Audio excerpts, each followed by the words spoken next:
મહેસાણાના આંબલિયાસણ સ્ટેશન ખાતે હનુમાન જન્મોત્સવ નિમિત્તે વિશ્વ હિન્દુ પરિષદ બજરંગ દળ દ્વારા ભવ્ય શોભાયાત્રાનું આયોજન કરવામાં આવ્યું હતું, જેમાં ચલુબા ગામે ચામુંડા નગરથી આંબલિયાસણના હનુમાન ટેકરી હનુમાન દાદાના મંદિર સુધી ભવ્યથી ભવ્ય શોભાયાત્રા યોજાઈ હતી।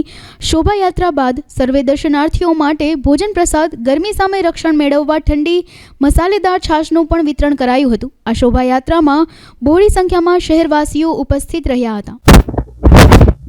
આજે હનુમાન જન્મોત્સવ નિમિત્તે અહીંયા ચામુંડાનગર ચલુવામાં જગદીશભાઈ ઠાકોર તરફથી ભવ્ય રેલીનું આયોજન કર્યું છે। અહીંયાથી ચામુંડાનગરથી રેલી છેક ત્યાં ભાસરિયાનો બ્રિજ ઉતરીને ત્યાં આંબલિયાસણ ગામના પાદરે જે હનુમાનજીનું મંદિર છે ત્યાં સુધી જવાની છે।